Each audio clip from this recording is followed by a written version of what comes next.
Halo, selamat Sore sore Pak Pak. Yohanes. Halo, apa kabar? Sore, iya. Alhamdulillah baik, baik, baik. Iya, Ini Pak. kehormatan sekali nih saya diundang di sini nih. Nah, makanya hari ini sebenarnya pengen pengen ngobrol-ngobrol sama Pak Yohanes ini pengalaman trading selama ini sebagai seorang trader profesional gimana sih, Pak? Jadi mungkin kita start dari pengalaman Bapak nih. Sudah berapa lama Bapak bertransaksi forex selama ini, Pak? Oh, siap. Eh, saya pribadi mulai 2004. Dulu kita biasa lah ya, kita ikut commission house. Waktu itu dulu saya masih di Valburi 2004 Valbori. sampai Oke. ya mungkin pernah dengar. Saya 2004 ya masih newbie banget ya, masih baru keluar kuliah juga. Jadi ya benar-benar apa nih barang nih, cuman dari situ ada kerasa oh passion saya di sini, makanya sampai 16 tahun saya berusaha ya inilah saya tetap di sini gitu ya, ya kayak Berarti gitu dari sih. semenjak awal mula trading itu sudah dirasakan sebagai passion Bapak ya untuk bertransaksi forex ini. Insya Allah ya seperti itu kayak Jadi gitu. gimana Pak selama Jadi ini selama ya kalau pengalaman jelas ya, saya sih nggak mau omong kosong sebenarnya ya, ya tetap semua dari drop dan jam seperti itulah. Jadi roda berputar yang pasti dari awal sih saya pun mengalami namanya loss, namanya rugi, rugi gede, itu udah hmm, makanan sudah. Tapi masa sih saya ngomong ini bisnis ini gak ada prospek ke depan sih seperti itu sih. Dan saya rasa ya itu tadi, alhamdulillah sekali waktu pandemi datang kayak gini, banyak orang baru tanya apa itu forex gitu. Wow, benar. katanya gitu. God Nah, blessing us kan seperti itu ya, kayak gitu. iya Nah, iya. jadi Jadi dari situ saya mulai pencerahan ya, edukasi seperti itu. berarti justru selama pandemik ini Pak, justru Bapak lebih Ya, intens lagi dong bertransaksi forex ya dibandingkan sebelum pandemik ya ya, mungkin ya, jelas. ya. Jadi kalau Jadi ada beberapa kayak gitu. selain trading Gimana? forex, mungkin Bapak apakah masih menekuni mungkin job-job lain atau sebagainya? Atau hanya tok Bapak ini adalah full-time trader, Pak? Nah, kalau saya bicara majorly saya di trading ya. Cuman memang ada usaha-usaha lain ya bisa dibilang itu juga dari hasil trading saya gitu. Nah, saya ada kuliner juga. Jadi Wah, semua dari sembari hasil trading saya trading, juga Pak. handle Semua dari ya hasil trading, Pak ya. istilahnya saya rasa sih seperti itu ya, ya tetap ada persentase lah, tapi kalau nggak trading saya nggak bisa seperti itu gitu aja. Sempat saya buka coffee shop juga kayak gitu sih. Jadi tetap Hmm, yang namanya trader buat saya, pengamanan kita adalah kita harus harus punya saving, harus punya real asset juga gitu. Sektor real bisnis juga kita harus punya. Kalau saya sih, saya pribadi seperti itu. Karena tetap kembali ke psikologisnya masing-masing juga.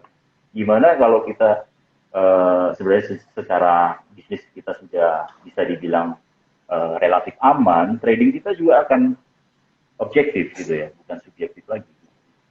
Kalau karena saya kita sih jadi seperti itu. kita secara psikologi juga kita merasa lebih ini ya, Pak ya. Mungkin lebih tenang psikologinya ya.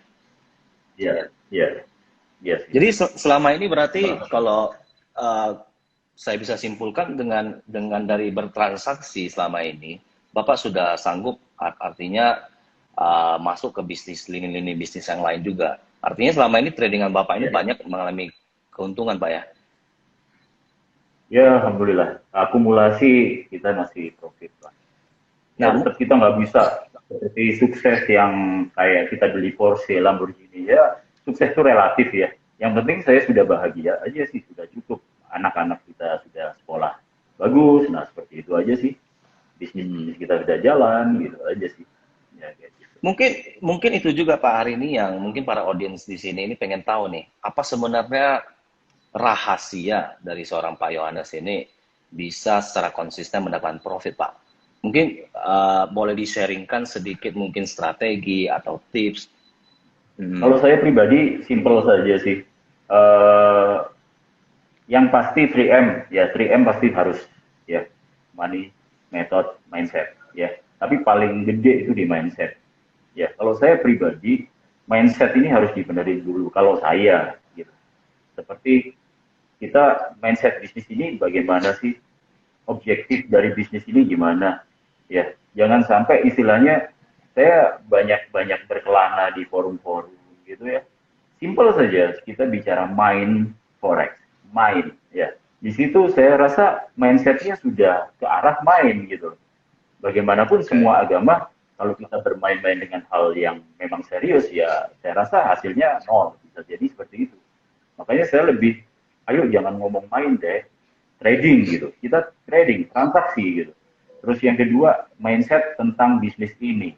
Bahwa ini seperti halnya perdagangan menurut saya. Trading, ada beli, ada jual, ada bayar, ada seller, kan seperti itu ya. Hmm. Nah, bukan istilahnya seperti kita tebak naik, tebak turun, bukan seperti itu menurut saya gitu ya. Menurut Hmm. saya pribadi karena saya juga sudah banyak berkelana, jatuh sampai drop, sudah pernah, udah ngalamin seperti itu. Nah dari situ intinya lagi adalah ke mindset itu tadi bahwa ini seperti halnya kita berdagang tapi menggunakan leverage. Nah, leverage ini harus ngerti banget, orang-orang ini harus tahu gitu. Apa sih fungsi leverage? Nah, ini seperti halnya kita jual beli properti tapi kita pakai uangnya bank. Seperti itu kan? Hmm. Hmm. Nah, kita transaksi satu lot, one lot ya, satu lot. Itu transaksinya adalah 100 ribu pound, 100 ribu euro, 100 ribu. Itu duit gede, bos. Kan kayak gitu ya, duit Hmm. gede. Tapi kok bisa berpikirnya seperti nggak serius gitu loh. Kadang seperti itu. Transaksi memaksimalkan leverage yang ada, walaupun leverage itu memang fungsinya adalah fasilitas. Cuman kan nggak seperti itu juga. Kalau kita sudah tahu ini ada barangnya kayak properti harga ruko harga 1,5 M misalnya, itu ekuivalen sama 100 ribu euro misalnya ya. Nah, jelas kita nggak bisa main-main kan di situ. Apa iya kita bisa beli langsung jual seperti itu. Kita beli dua Hmm. lot, oh berarti kita sama dengan beli dua ruko kan seperti itu. Nah, kalau kita tahu barangnya jelas kan kita harus, yang pasti kita benar-benar planningnya harus jelas. Oh, ini potensi opportunity-nya di sini. Seperti itu Berarti aja sih. artinya Jadi, kalau Bapak hmm, bahas sampai ke contract size, ini kita sudah masuk ke money management ya, Pak ya?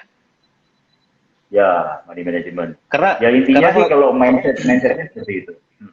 ya kalau ya sering sekali sebenarnya ya dari segi bahasanya itu sudah sangat mencerminkan ya, sangat mencerminkan kalau para trader itu karena bukan trader ya, para klien atau investor itu kalau trading forex itu ngomongnya menang sama kalah gitu loh. Karena sebenarnya itu kan untung sama Ya, rugi, Pak ya. Dari bahasa saya betul, mindsetnya betul. udah nampak banget gitu loh. Paradigma di masyarakat itu Betul, nampak betul. banget ya kan. Ya, Nah, ini ya, ada ya, beberapa ya. pertanyaan, Pak. Kita address dulu ya. Ini ada yang bertanya mungkin ini dari biografinya Bapak kan itu FX healer, Pak. Sebenarnya boleh diceritakan nggak sedikit, Pak? Hmm. Sebenarnya FX healer itu apaan sih gitu? Ya, sebenarnya aka aja. Saya menamai saya berusaha ya. Kita berusaha. Efek healer penyembuh. Saya pengen fenomena yang terjadi di hidup saya ketika di 16 tahun ini, ya, yang saya alami adalah banyak orang merugi, banyak orang sedih, banyak orang hancur hidupnya karena bisnis kita ini kan gitu ya. Makanya saya Hmm. pengen istilahnya menyebar kebaikan, manfaat untuk menyembuhkan. Ya sebenarnya sangat-sangat munafik sebenarnya, tapi saya berusaha untuk itu gitu. Saya berusaha untuk itu, merubah, ayo kita trading yang benar, trading yang sehat, trading is fun, ya, trading is profitable, love your risk, kayak gitu aja. Jadi sugesti-sugesti positif, dan kemudian saya benar-benar 3M ini harus jalan. Metode ini yang terakhir kan gitu ya, mindset awalnya, money management dulu, baru kita ngomong metode untuk probability. Bisnis ini Hmm. probability, tapi kita harus teratur. Karena saya pribadi punya prinsip. Ya, prinsip saya adalah ikhtiar sebaik-baiknya, gitu ya. Terus kemudian kita bicara ikhlas. Ikhlas terima apa aja, loss, oke. Okay. Kita, ya saya menyertakan Tuhan di sini. Karena mohon maaf saya Muslim ya, menyertakan Tuhan saya di sini.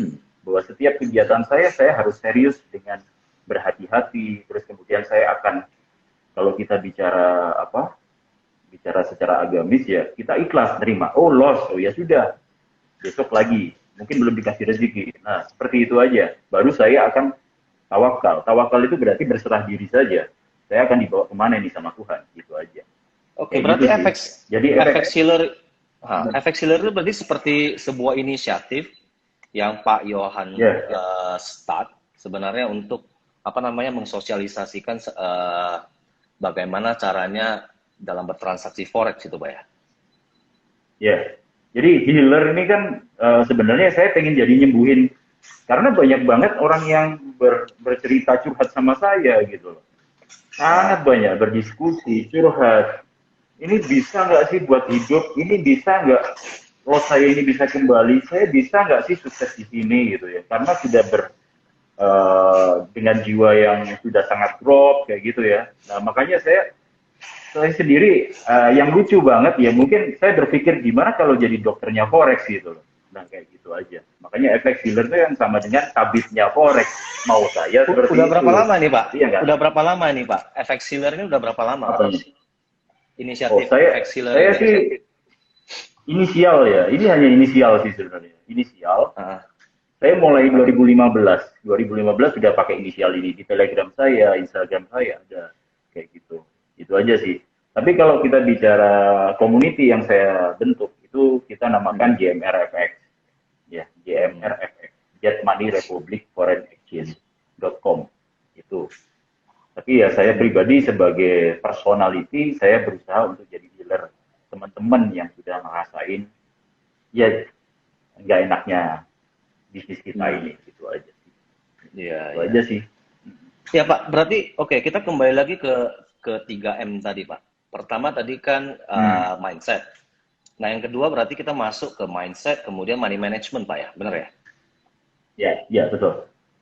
Nah, kalau money management mungkin apakah Bapak ada strategi khusus kah atau mungkin tips ya yang bisa dibagikan gimana cara kita memiliki sebuah money management yang bagus gitu loh dalam transaksi forex? Nah, pada dasarnya sih saya untuk money management ya jelas kita bicara lagi research kita. Sebelum kita trading, kita harus benar-benar teredukasi dengan baik ya. Teredukasi dengan baik. Saya pernah baca bukunya Pak Andrew Peterson kayak gitu ya. Setiap orang tuh punya talent yang bermacam-macam. Ya, talent bermacam-macam. Apakah dia hanya sebagai investor, apakah dia hanya sebagai swing trader, kayak gitu. Nah, di situ akan mengcombine bagaimana caranya money management yang bagus untuk dia. Dan kadar resiko tiap orang itu berbeda-beda. Ya, ada yang siap, misalnya kita bicara newbie, hanya siap transaksi dengan target loss maksimal 1 juta atau bahkan 500.000 misalnya. Nah, kan kita beda-beda ya. Kita bicara kadar resiko tiap orang tuh beda-beda. Makanya kita Kalau juga Bapak sendiri, nggak bisa Bapak langsung. long term trader atau short term trader, Pak? Kalau Bapak sendiri? Saya pribadi ke swing ya. Swing lebih Lebih ke ke swing day trade. trader, ke day trade. Ya, swing trading. Ya, day trade Oke. ke swing ya. Tapi lebih banyak ke day trade karena saya pribadi punya member yang tiap hari kita berikan analisis. Jadi analisis tiap hari itu kita kasih. Nah, itu lebih konsepnya ke day trader. Jadi everyday close day. Jadi ada beberapa akun yang ini untuk day trade, ini untuk swing seperti itu. Oke. Kayak gitu sih. Kalau Oke. kita bicara money management, paling gampang sebenarnya ya bagaimana ketahanan kita terhadap ya risk per trade itu dulu. Risk per trade yang bisa Anda terima. Misalkan risk per trade-nya adalah $100. Hanya $100 per, bukan hanya ya, $100 itu gede. $100 per trade. Berarti kita transaksi dengan $1.000, ya maksimal 0,1 dong. Kayak gitu aja. Nah, kalau method itu apakah yang menjadi method itu yang dibahas itu adalah mungkin prediksi atau technical analysis dan sebagainya, atau mungkin ada method-method yang lain yang mungkin bisa Bapak bagikan juga? Kalau saya pribadi menggunakan classical technical ya, saya naked chart. Jadi itu style saya. Jadi kenapa ya saya bilang semua technical analysis itu bagus, semua bagus. Tinggal kita menggunakannya istiqomah konsisten tidak, gitu aja. Konsisten tidak menggunakan. Terus kemudian risknya kita harus tahu how to exit, how to entry. Itu harus ngerti. Ya, kalau saya pribadi, saya bisa bisa dibilang sih lebih ke swing trading, support resistance, sama candlestick pattern. Saya lebih ke mastering candlestick sebenarnya. Berarti Bapak, Aksi reaksi gitu aja. ya, berarti Bapak lebih sedikit menggunakan fundamental analysis ya dalam Oh, bertransaksi, Pak. fundamental untuk lebih untuk ke trigger saja. Jadi kayak contoh kemarin NFP ya, non sampai hari Jumat Hmm. kemarin. Kita sudah mengkalkulasi, sebenarnya sudah mengkalkulasi ketika saya bikin Zoom meeting dengan teman-teman. Ini kelihatannya NFP ini bagus karena saya lihat ADP-nya bagus, kan saya lihat jobless claim-nya juga mulai turun. Nah, itu untuk trigger saya. Jadi trigger sebelum saya entry itu saya kalkulasi dulu, tapi saya lebih ke high impact ya, high impact data. Jadi mulai pagi sampai malam sampai data rilis saya belum trading, itu intinya itu. Jadi untuk timingnya saja kalau saya ke data ekonomi, timing, trigger. Oke. Tapi kita perhatikan Pak, khususnya selama pandemik ini market kan sangat-sangat volatile ya Pak ya. Sangat-sangat Ya, volatile di mana mungkin kalau sebelumnya sudah ada sebuah teknika analisis yang sudah kita siapkan, kemudian tiba-tiba keluar satu fundamental news atau satu breaking news atau apapun itu. Nah, seringkali ya, justru teknika analisis ini jadi nggak berguna, malah lebih condong ya, ke ya, fundamental news-nya gitu loh. dan ya, ya. Jadi mungkin antara teknikal sama fundamental itu kira-kira menurut Bapak, apalagi di kondisi selama pandemik ini, Pak ya, bagaimana kita Ya. lebih uh, antara teknikal sama fundamental mungkin kita harus lebih fokus di mana nih, Pak, supaya kita bisa tetap menjadi trader yang profitable. Saya sebenarnya lebih ini ya, lebih condong ke trade on fact ya. Trade on fact. Jadi transaksi pada fakta. Faktanya harganya ngajak kemana? Saya fundamental memang penting ya, penting banget. Tapi kita lebih condong where to trade. Ya. Where we trade, bukan why the market move seperti itu. Jadi seperti itu. Nah, ketika memang seperti itu, ya saya jelas saya ngalamin loss juga kemarin, apalagi emas ya, emas sangat-sangat banyak menjebak kita. Ketika ada pola symmetrical triangle, breakout naik, ternyata dibuat turun. Nah seperti itu. Ya kita lebih harus siapkan plan B kita adalah ya kayak kita bicara di pesawat harus ada kursi darurat kan seperti itu ya, top loss kita akan pegang terus dan be adaptable. Jadi kita harus jadi orang kalau sebagai apalagi di pandemi ini kita harus daya adaptasi kita itu harus gede gitu, harus sigap. Oh Oke. ini ngajak ke sini ya sudah, ngajak ke sini ya sudah. Kalau salah 2 kali saya stop, itu aja sih. Tapi Iya. tetap kita bicara akumulasi besok masih ada hari lah gitu. Gitu aja. Nah, satu lagi yang menarik sebenarnya yang pengen saya tanyakan juga, Pak. Tadi kan Bapak menyebutkan untuk menjadi seorang trader yang profitable itu mungkin kita harus menerapkan 3M ya. Mindset kita dulu harus benar, kemudian kita harus ada money management, kemudian kita harus ada method. Nah, yang pengen saya tanyakan itu adalah apakah dengan sudah adanya 3 hal ini, contoh saya sebagai seorang trader nih Pak, saya sudah ada 3 hal ini. Kemudian apalagi sebenarnya yang menjadi faktor-faktor yang menentukan saya itu bisa lebih mendapatkan profit lagi, atau malah saya bisa merugi walaupun ada 3 hal ini, Pak. Mungkin apakah cost of Ya, transaction juga berpengaruh, mungkin dari segi platform juga berpengaruh, mungkin dari spread dan sebagainya. Nah, ini kan salah satu faktor yang mempengaruhi profit daripada seorang ya, trader itu, Pak. Karena seringkali ya, kalau di market itu ya, saya ketemu sebenarnya banyak sekali trader-trader ya Pak ya, yang selama ini jago-jago trading, kasih prediksi dan sebagainya. Tapi sering juga saya mendengarkan justru orang-orang yang jago trading ini sering mengeluh mereka susah dapatkan profit. Nah, itu dikarenakan seringkali karena pertama ya itu platform yang digunakan itu spreadnya tinggi, kemudian dibebani komisi dan sebagainya, ya. sampai ke hal-hal di mana mungkin kurangnya transparansi dan sebagainya. Itu apa pendapat Bapak? Oke. Kalau saya pribadi ya mohon maaf sekali. Pertama kali yang saya tekankan adalah sorry banget, penyertaan Tuhan itu yang pertama. Terus yang kedua, kita bicara platform, requirement dari seorang trader itu tergantung dari trader type-nya, trading type-nya. Apakah dia scalper? Ya, kalau kita bicara scalper ya jelas dia requirement-nya adalah strike rate kayak gitu ya. Strike yang tipis, latensi yang tipis, latensi yang cepat, yang kecil sekali. Nah, tapi kalau buat ya silakan kalau kita bicara kalau seorang scalper ditekankan atau dipaksakan kepada broker atau provider yang memang punya skema komisi gede dan sebagainya, ya jelas dia nggak akan bisa. Psikologisnya akan kacau. Yang jelas kayak gitu. Iya. Iya. Karena belum apa-apa udah loss dulu karena biaya komisinya, spread yang tinggi dan sebagainya. Gede. Ya. Ya yang tahu sih trader itu sendiri bahwa dia type-nya apa, trading type-nya apa.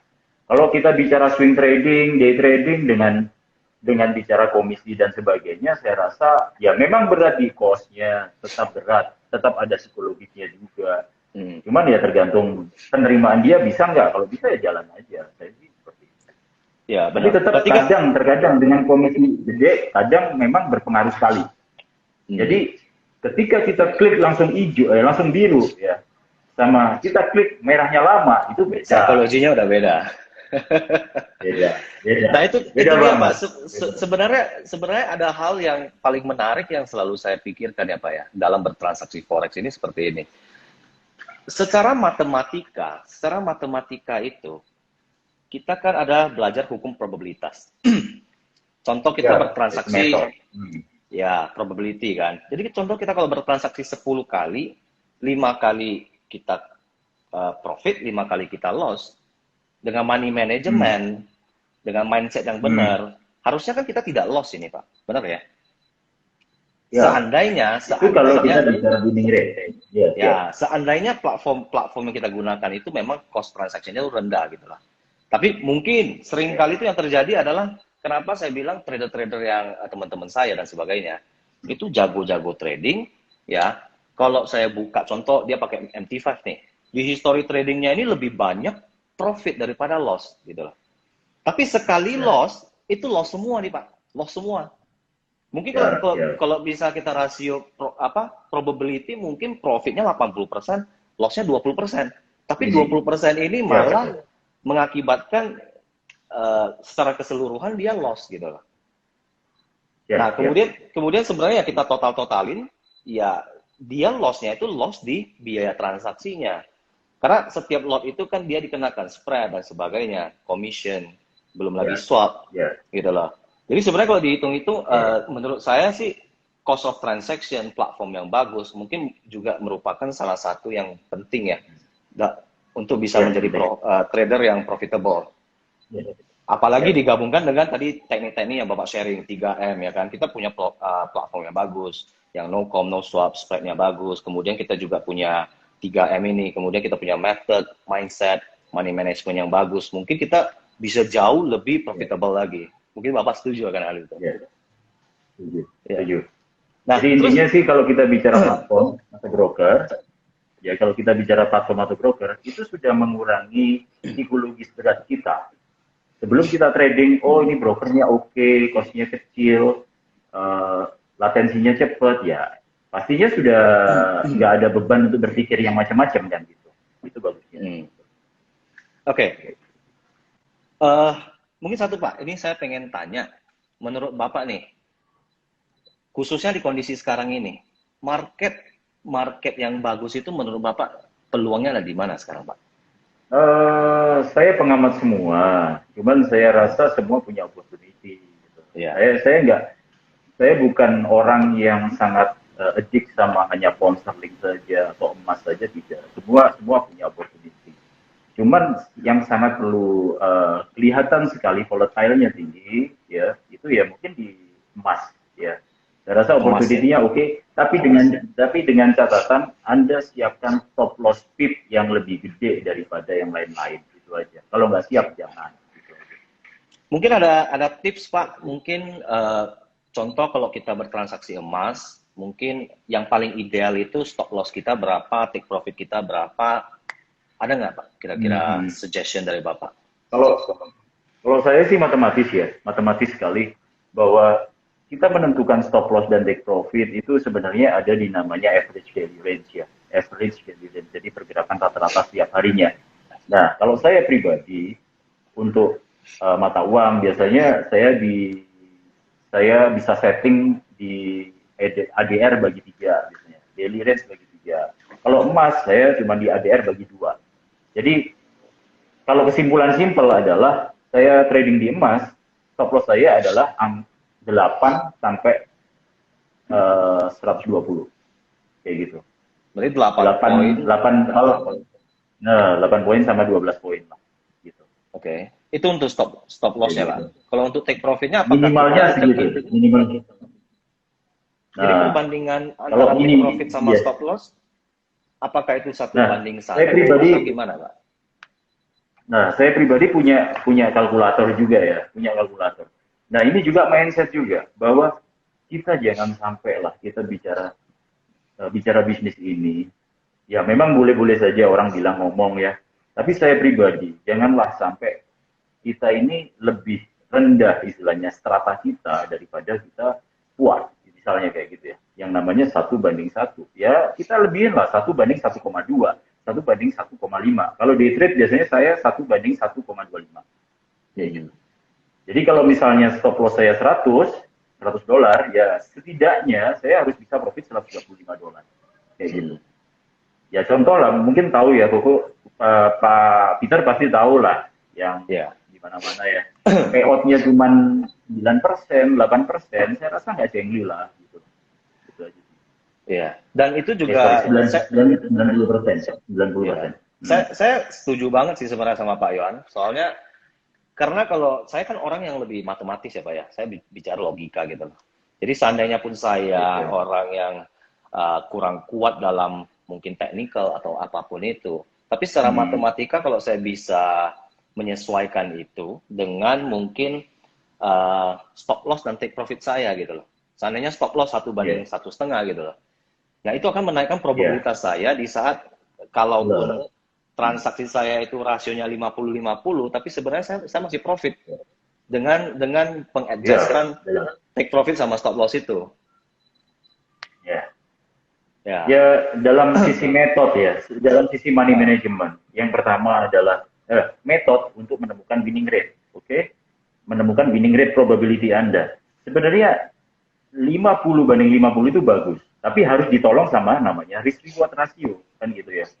Ketika kita winning rate-nya jelek, risk reward ratio bisa menyelamatkan kita, misalnya kan kayak gitu. Random walk theory yang saya pelajari adalah risk reward ratio 1:2, 1:1,5 itu akan menyelamatkan Anda.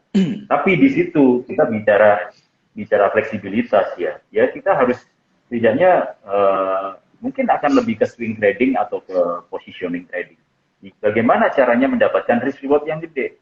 Kita lebih ke positioning trading.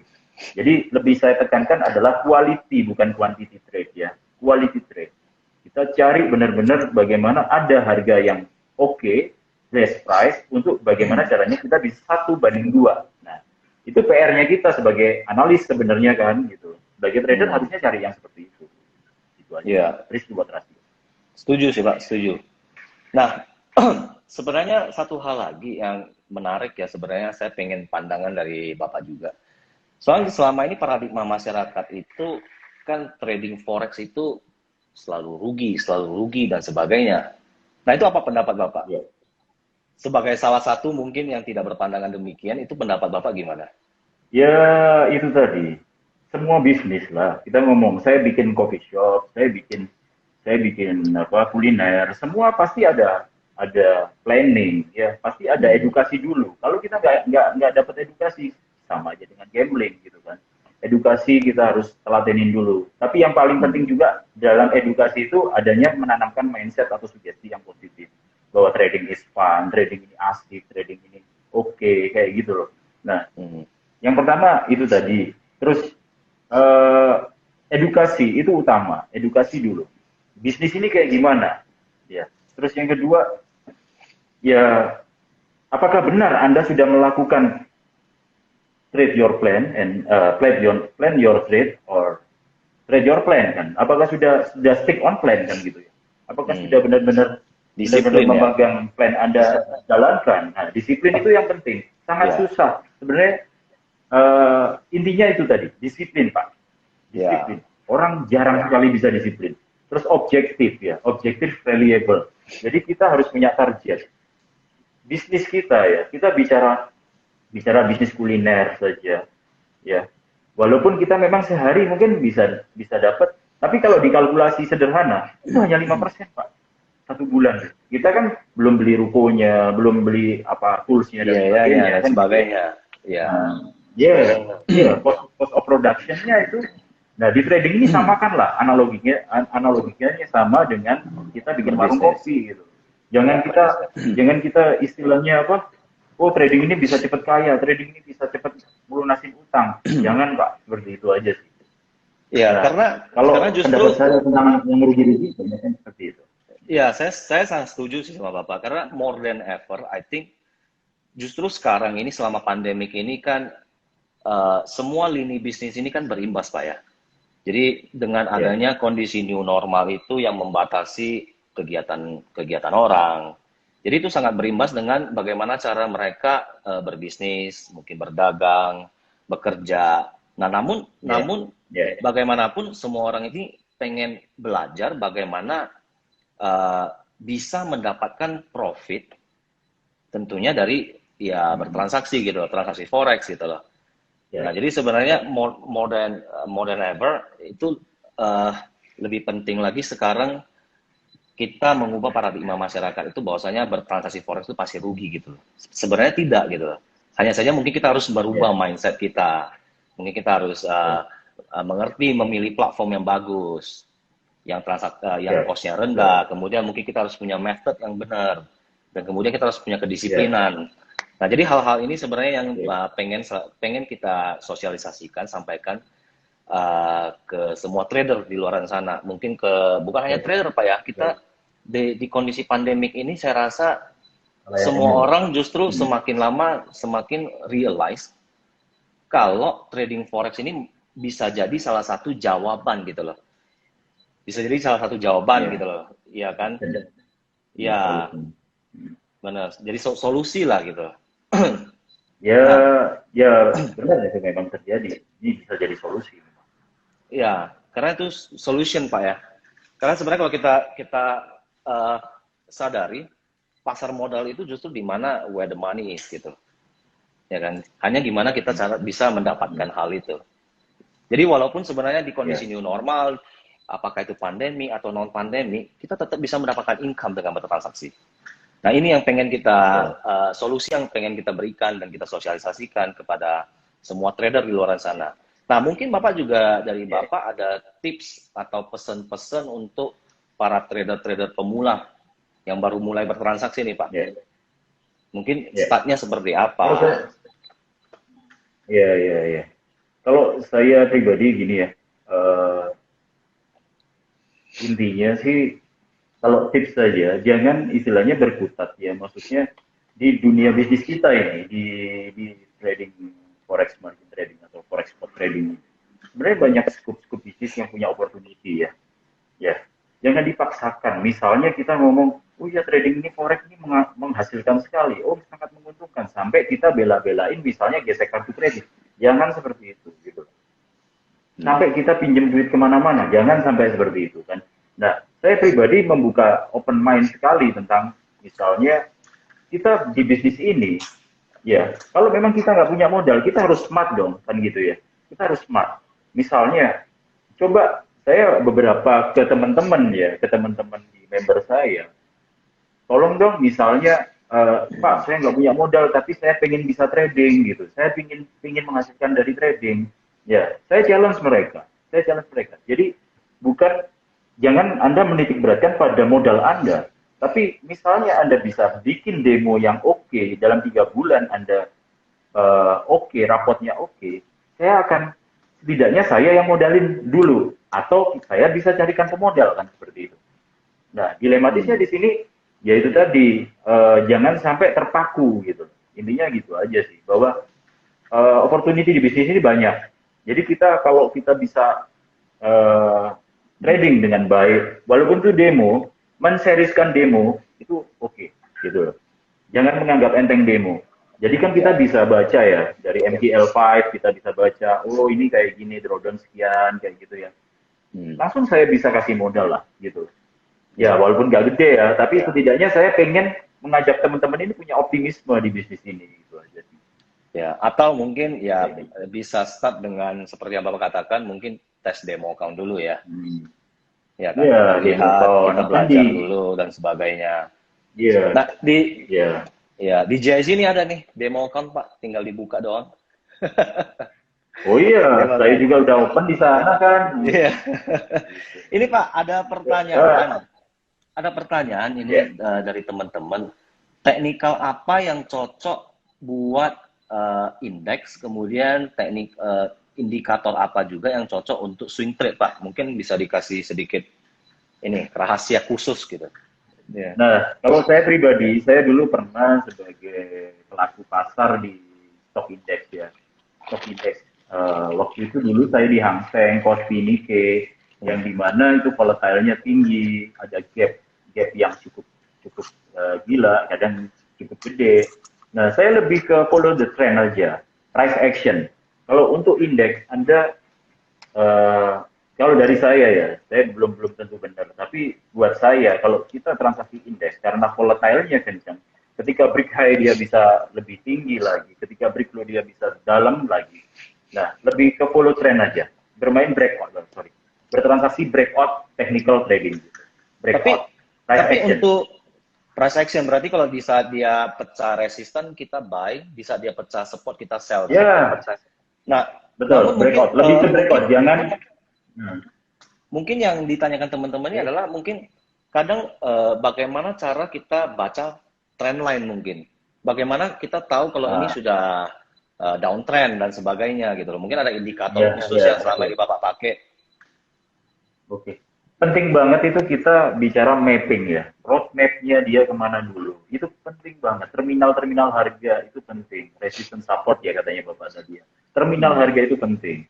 Bagaimana caranya kita breakout? Oh ternyata terminalnya udah dekat ya. Jangan dipaksain dong kan kayak gitu. Kalau kita bicara trending indikator ya. Oh jadi kita lebih ke modern technical jadinya kan. Tapi intinya Hmm. gini ya. Kalau saya lebih ke klasik technical, kita lihat dari time frame yang gede, bagaimana cara lihat dunia ini bulat kan.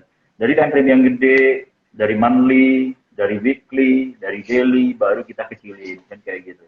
Oh ini Hmm. trendingnya ke sini. Support and Hmm. resistance yang kuat adalah yang di providing oleh time frame yang gede. Ya, support resistance di D1 lebih kuat daripada di H1 atau di M5 apalagi kayak gitu ya.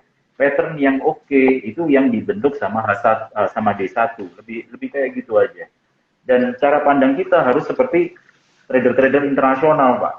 Mereka Ya. simpel sekali gitu ya. Dia Ya. lebih banyak berkutat pada time frame gede. Kita aja Hmm. yang orang Indonesia ini canggih-canggih loh di M5, M1, M5 kayak gitu sih. Saya rasa wow, keren kayak gitu ya. Ya kayak gitu sih. Iya. Kalau Berarti indikator saya rasa kalau hmm. hmm, Berarti seharusnya kalau menurut Bapak itu kita harus mapping dulu. Kalau kita menentukan trend line itu kita harus lihat dari time frame yang gede, baru kita pelan-pelan ya turunin time frame-nya untuk menentukan ya trennya, ya kan? ya Kemudian, di support kemudian, di resistance kan. benar. Kemudian kalau pada saat mereka mau masuk posisi atau mau open new position, kemudian tuh baru kita lihat time frame yang lebih kecil, betul begitu Pak? Bisa jadi kayak gitu. Biar Ah, kita lebih early saja. Kalau kita hmm. bicara breakout, ya kita kan tunggu tunggu closing candle kan biasanya ya untuk confirm kan. Kalau kita tunggu daily kan agak lama ya. Mungkin kita bisa kecilin di H4 atau H1 kan kayak gitu aja. Ya, kalau untuk Kayak gitu. indikator Pak, mungkin satu indikator boleh di-sharing. Indikator apa yang selama ini Bapak pakai? Kalau saya pribadi hampir banyakkan treasury, hedge fund semuanya pakai moving average ya. Moving Hmm. average. Saya rasa yang paling oke untuk trending ataupun non trending itu moving average. Kita lihat kurva ke atas, oh trend naik. Harga ada di atasnya moving average, oh trend naik. Gitu aja. Tapi Oh, moving average kan banyak, moving average-nya lagi mendatar. banyak periode Oke. waktunya Pak. Moving average berapa yang paling ideal Ya, ya, kemudian ya. dipakai? Ya, ya. Ya, kalau sebenarnya kalau tatanan semua hampir semua inventor dari indikator itu kebanyakan untuk time frame gede. Sebenarnya untuk daily ya. Ya, untuk daily. Itu pertama kali. Nah, tapi kita bisa bisa teliti sendiri. Jadi kadang kita juga punya style sendiri. Kita nggak bisa kayak mereka-mereka kayak Kevin Lim yang ada di efek Street, nggak bisa kayak gitu ya. Nah, jadi contoh saya pakai Golden Cross 72190 atau sorry Triple Cross 72190 itu sebenarnya patternnya untuk daily gitu.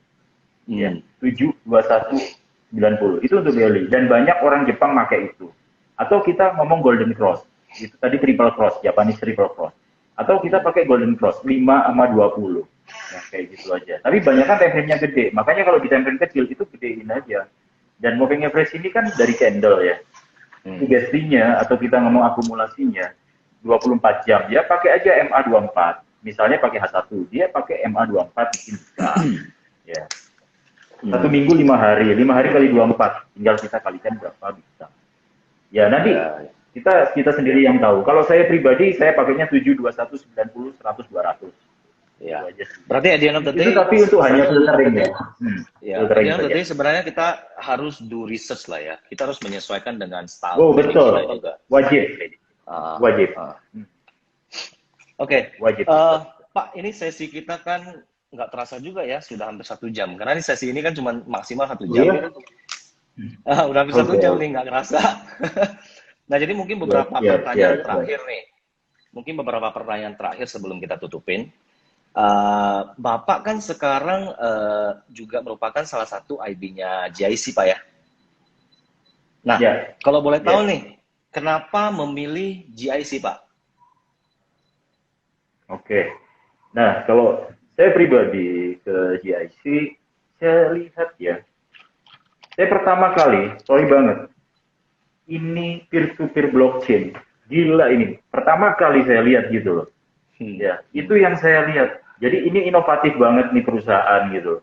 Itu yang pertama kali. Jadi saya pengen tahu konsepnya seperti apa dan ternyata ya, ayo future yang lain bisa tiru dong gitu aja. IT-nya atau logik algoritmanya dan sebagainya gitu sih. Saya rasa seperti itu. Sama cost operasional dalam transaksinya oke, kecil dan ribet-ribetnya juga oke gitu aja sih. Saya rasa gitu. Juga sebenarnya sama konsep yang baru itu gila. Iya. Jadi memang GIC kita merupakan pioner Pak, pioner peer-to-peer trading pertama. Bisa kita katakan bukan hanya pertama di Indonesia ya, mungkin pertama di dunia juga sebenarnya. Jadi kenapa kita bisa muncul dengan ide gimana kita bangun GIC ini? Ini berkaitan dengan paradigma masyarakat selama ini. Bahwasanya trading itu selalu loss, trading itu selalu loss. Nah sebenarnya yang kita pengen sosialisasikan dari GIC ini adalah trading itu nggak selalu loss gitu loh. Sebenarnya banyak sekali trader di luar sana itu yang memang kesehari-hariannya adalah profitnya dari trading gitu loh. Satu, kemudian kita juga sosialisasikan alasan-alasan kenapa orang-orang itu sering loss. Nah itu salah satunya yang Bapak sampaikan tadi, mindset, money management, method. Kemudian satu lagi sebenarnya cost of transaction. Jadi seringkali ini dilupakan dan tidak disadari bahwasanya cost of transaction yang tinggi itu kontribusinya sangat tinggi dalam menyebabkan kerugian dalam bertransaksi. Maka dari GIC ini kita memperkenalkan satu platform yang benar-benar free of charge, hampir free of charge ya. Itu supaya apa? Supaya memberi solusi kepada para trader ini bisa mendapatkan profit lebih konsisten lagi. Nah itu, kemudian ada satu lagi yang paling menarik nih. Kalaupun sampai dengan selama ini kita transaksi selalu loss, berarti kan paradigma kita ini kan transaksi itu selalu loss, transaksi itu selalu loss. Nah di saat transaksi loss itu sebenarnya siapa yang profit? Kan sebenarnya sering ditanyakan ini. Sebenarnya kalau trader loss itu siapa yang profit sih? Nah jadi kalau di secara konvensional itu kan kita ada namanya pialang dan pedagang. Nah trader itu kan selalu kalau kita bertransaksi lokal pasti kan itu ada konflik of interest ya karena seringkali pialang dengan pedagang itu ya seperti sama lah gitu loh. Sehingga ada conflict of interest di mana di saat trader loss yang mengalami profit itu kan pedagang. Nah, kemudian selama ini kan belum pernah ada pilihan untuk bisa menjadi pedagang. Nah, di GIC inilah kita memperkenalkan satu produk kita yang namanya market maker.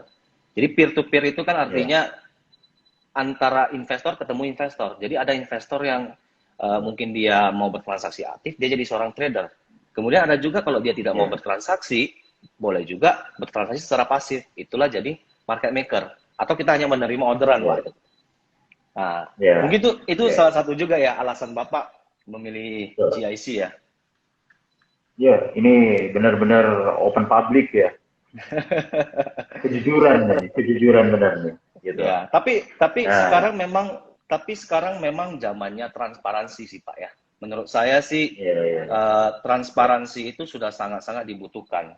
Tanpa transparansi itu ya, maka banyak sekali terjadi yang namanya kecurangan.